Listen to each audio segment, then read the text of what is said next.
Ya, bertemu kembali dengan saya. Kali ini saya akan ngomong soal objektifikasi. Studi Al-Quran dalam metode pengiluan Islam. Ini objektifikasi yang pertama. Objektifikasi ini ada yang objektifikasi pasif dan ada objektifikasi aktif. Contohnya seperti apa objektifikasi aktif ini? Objektifikasi aktif ini contohnya kita sebagai umat Islam berperilaku objektif secara aktif bahwa Islam itu rahmatan lil alamin, rahmat bagi semua. Ini disebutkan dalam surat Al-Anbiya ayat 107. Jadi bagaimana Islam ini sebagai rahmat kepada siapapun tanpa memandang agama, warna kulit, budaya dan sebagainya. Dan kita juga disebutkan dalam surat Al-Maidah ayat 8 itu bahwa umat Islam itu harus berbuat adil tanpa pandang bulu, kerabat, status, kelas dan sebagainya. Jadi kepada siapapun umat Islam dari kedua ayat ini itu sebagai rahmat dan adil bagi siapapun. Ini objektifikasi aktif. Kalau objektifikasi pasif ini ada 3. Yang pertama berkaitan dengan hukum, berkaitan dengan sosial, dan kemudian berkaitan dengan apa yang kita kerjakan, apa yang kita pekerjaan, berkaitan dengan pekerjaan. Berkaitan dengan hukum, objektifikasi ini masuk dalam, kalau hukum itu hukumnya mubah, mengerjakan atau tidak berpahala ataupun berdosa. Atau contoh yang lain dalam hukum itu ketika Nabi memberitahukan bahwa para tawanan perang Badar dipekerjakan dan untuk pekerjaan apa dipekerjakan? Untuk mengajari umat Islam mengajar dan menulis. Di sini objektifikasi bahwa siapapun gurunya itu diperbolehkan. Nah ini objektifikasi. Kita tidak harus berguru pada ulama atau siapapun. Nabi juga mengajarkan bahwa untuk mengajarkan orang Islam membaca dan menulis itu pada tawaran perang Badar itu seperti itu, untuk mengajari umat Islam. Kemudian ada juga hadis atau Al-Quran yang mengatakan bahwa Iqra bismi rabbikal ladzi khalaq, itu kan. Jadi membaca, diperintah kita itu untuk membaca. Kemudian ada juga hadis itu, belajarlah sampai ke negeri Cina. Nah ini yang secara hukum yang ditekankan belajar di negeri Cina ini, kata belajarnya diwajibkan umat Islam itu belajar. Lah tempatnya itu dimanapun. Lah kenapa harus Cina? Nah Cina ini pada abad ke-7 ini kan termasuk negara kafir, tetapi kenapa Nabi itu menyuruh orang umat Islam itu belajar ke Cina? Belajar filsafat orang Islam itu ke Yunani, belajar birokrasi pada saat itu Persia, matematik ke India kan gitu ya. Dan orang Islam itu belajar dimanapun, dan gurunya kepada siapapun, di Kanada, di Amerika, di Turki, di Mesir, boleh-boleh saja, tidak harus di Mekah pada ulama, tidak harus. Jadi kewajiban dalam agama itu belajarnya, bukan tempatnya. Nah ini juga masuk dalam kriteria objektif. Contoh dalam kehidupan sosial, ketika kita membeli makanan atau mesin, elektronik, bangunan, aset dan sebagainya, atau kita sebagai konsumen itu kan cenderung membeli dengan harga termurah dengan kualitas terbaik kan gitu. Atau kita ketika melihat dalam film yang kita lihat itu kan kebolehan berakting, orang yang beraktingnya ini keren ini, tanpa melihat yang bermain film ini berlatar belakang agama apa, daerah apa, budaya apa. Nah ini juga masuk dalam kategori objektif. Jadi atau dari sisi lain, contoh objektif itu dari produk makanan itu kan, kalau dalam Islam itu kan, dalam akidah itu kan ada halal haram. Jadi pertimbangan halal haram ini juga harus diterima terhadap non muslim. Nah, ini juga objektif. Kemudian kriteria objektif yang lain juga ketika kita sebagai pekerja di tempat lain, tempat-tempat umum, sopir bus, taksi, pelayan, pegawai kantor pos, apapun itu, teller bank. Jadi sebagian kita itu kan tidak pernah menanyakan agamanya orang yang datang. Kalau orang sedang bekerja di pabrik, kantor itu kan, atau sekolahan, pasar itu kan tidak perlu memperhitungkan siapa yang datang, siapa yang diajak bicara, apakah orang muslim ataupun orang non muslim. Nah, ini contoh-contoh 3 objektif secara pasif. Next, berkaitan di slide kedua ini saya akan ngomongin objektifikasi. Jadi nilai internal ke dalam kategori-kategori objektif yang tadi yang saya sebutkan. Kategori pasif dan kategori aktif. Nilai internal ini nilai yang ada dalam diri manusia. Nah, ketika nilai dalam diri manusia ini untuk umat Islam sendiri itu masuknya eksternalisasi. Ketika internalisasi diri pada non muslim, pada siapapun, itu masuknya objektifikasi. Nah, di sini nanti ada gejala objektif dan ada subjektifikasi. Di kategori objektifikasi ini katakanlah sederhananya sama dengan eksternalisasi, tetapi ada perbedaan di sini antara objektifikasi dan eksternalisasi. Baik, jadi suatu perbuatan bisa disebut objektif itu bila perbuatan itu dirasakan oleh non muslim sebagai sesuatu yang wajar, sesuatu yang natural, bukan sebagai perbuatan keagamaan. Jadi ketika kita berbuat sesuatu kemudian kita tidak berlandasan apapun, maka itu bisa dikatakan objektif. Tapi ketika kita melakukan perbuatan keagamaan dan dilandasi nilai-nilai keagamaan, maka itu namanya eksternalisasi. Seperti apa? Zakat. Zakat adalah harta yang dibersihkan. Bagian harta itu milik orang lain. Nah, keyakinan internal ini bahwa harta itu harus dinafkahkan. Jadi orang yang membayar zakat atau memberikan sebagian harta itu disebut eksternalisasi. Nah, kalau objektifikasi ya kita tidak ada keyakinan internal itu bahwa kita harus berbagi harta pada yang lain. Kalau dalam maqasid itu kan harta yang kita miliki itu 10% itu milik orang lain. Jadi ketika kita memiliki 10.000, maka yang 1.000 itu milik orang lain. Nah, ketika kita masih berlandasan oh ya 10% ini milik orang lain, maka itu namanya eksternalisasi.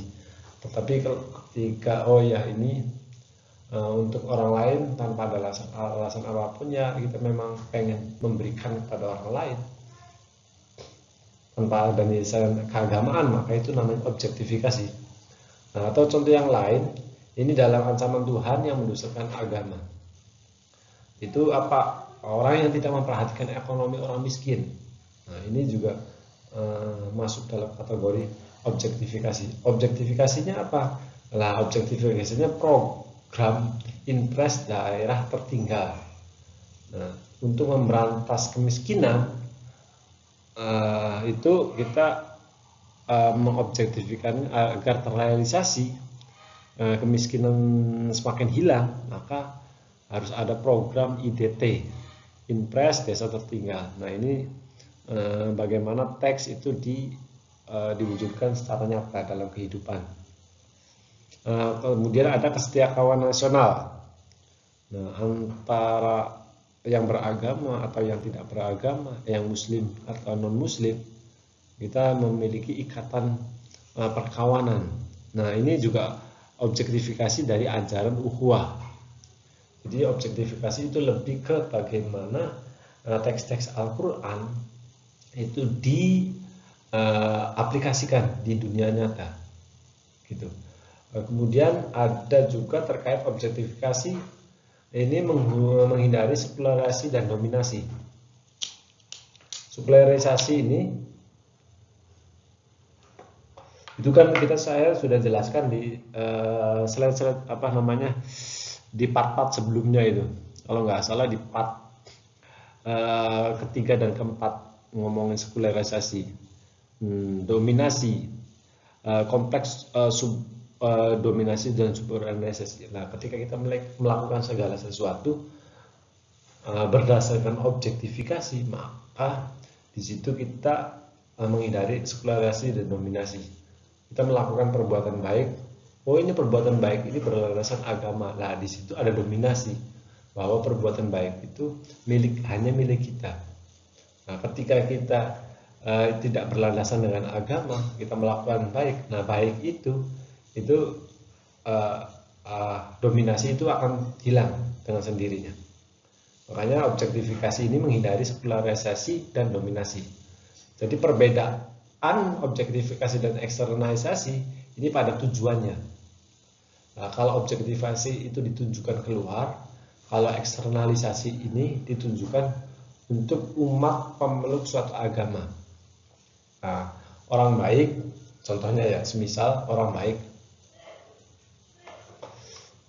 dilihat orang muslim, oh ya dia itu baik, itu namanya eksternalisasi. Ketika perbuatan baik itu dilihat bukan hanya kepada orang muslim, non muslim, bahkan dunia, nah maka itu masuk dalam objektifikasi, bukan eksternalisasi. Oke, jadi next di slide yang ketiga ini saya pengen ngomong soal bagaimana objektifikasi Islam.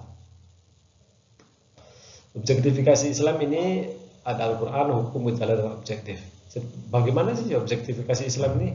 Objektifikasi Islam ini bagaimana menerapkan sumber hukum Al-Quran atau hadis itu, sumber hukum sebagai sumber hukum dalam prosedur dan hakikat. Nah, ini prosedur ini, nah tadi pengaplikasiannya itu, ketika ada hukum dalam Al-Quran, pengaplikasiannya gimana ke dalam dunia nyata ini. Jadi di sini yang pertama ini terkait Al-Quran. Dalam surat Al-Maidah 44, ini kan ada kafirun, zolimun, dan fasikun. Nah, ketika diobjektifikasikan itu harus masuk ke dalam hukum positif, hukum undang-undang negara, undang-undang dasar negara, dalam undang-undang sosial, dalam undang-undang politik, dalam undang-undang ekonomi, di sebuah lini kehidupan manusia menjadi tertulis hukum positif. Nah, ini juga harus persetujuan bersama seluruh warga yang beragama tentunya. Kemudian dipilih yang objektif, artinya apa? Yang berlaku untuk semua orang. Nah, itu cara pengaplikasian yang pertama. Terkait hukum, bagaimana mengaplikasikan hukum berdasarkan Al-Quran dan hadis. Di sini hukum itu hukum Allah dalam Al-Quran itu ada yang fisabilillah, hubungan kita dengan Allah, ke jalan Allah, atau jalan orang-orang teraniaya, fisabilil mustad'afin. Objektifikasinya dari lafadz fisabilillah dan fisabilil mustad'afin ini isu hukum ini, hukum Islam ini harus menyentuh bukan hanya hukum-hukum yang besar seperti isu-isu abstrak, akhlak, tetapi kita melupakan isu-isu yang kecil dan sederhana seperti kepentingan cilik, kemiskinan, kesenjangan. Nah, hukum dalam Islam itu lebih harus melihat isu-isu fisabilil mustad'afin. Jadi isu-isu yang berkaitan dengan kehidupan nyata real, bagaimana mengangkat orang-orang yang teraniaya ini. Kemudian yang ketiga ini terkait soal gejala gejala dalam kehidupan nyata. Jadi hukum sebagai gejala objektif. Ini bagaimana sebagai gejala objektif ini? Jadi kita berlandasan hukum itu bukan pada tekstual, menggunakan buku-bukuan atau menggunakan ideologi. Ideologi ini apa? Lebih banyak menggunakan teks atau akal ya, ide kan akal ini. Logi itu kan jadi berlandasan pada teks itu. Jadi akal dan teks sebetulnya. Jadi hukum itu harus kalau secara objektif, hukum secara objektif itu harus berlandasan sosial dan kehidupan nyata. Bukan pada tekstual atau ideologi, bukan pada buku-buku atau pada teks-teks. Dan yang ketiga, objektifikasi kepada negara dan politik. Nah, bagaimana melihat objektifikasi Islam dalam negara dan politik? Nah, gejala negara ini tidak ada dikotomi antara negara Islam dan kebangsaan. Nah, kita ini kan negara kebangsaan ya, Republik Indonesia itu kan.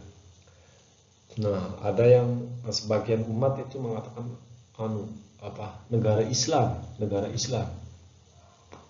Nah, orang yang mengatakan itu lupa dengan hal-hal yang objektif, bahwa kita itu bukan hidup hanya umat Islam di negara Indonesia, tetapi banyak umat-umat lain.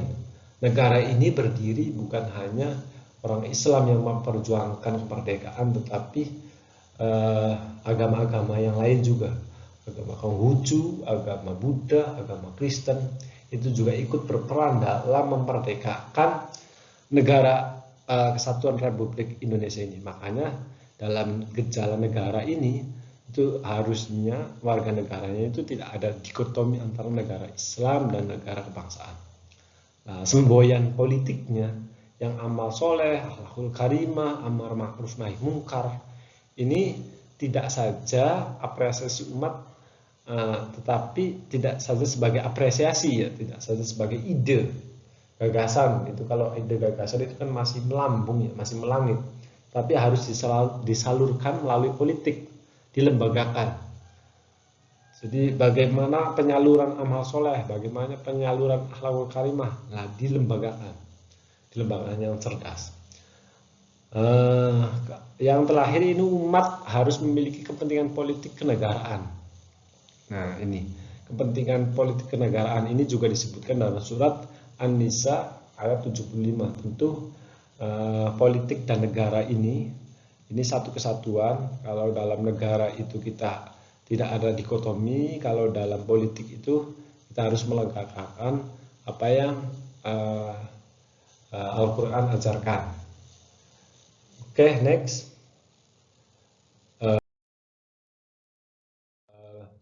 Bila ada pertanyaan terkait penjelasan saya, kritik atau saran, silakan di kolom komentar. Jangan subscribe, like, share. Terima kasih semuanya sudah menonton. Sehat-sehat selalu. Assalamualaikum warahmatullahi wabarakatuh.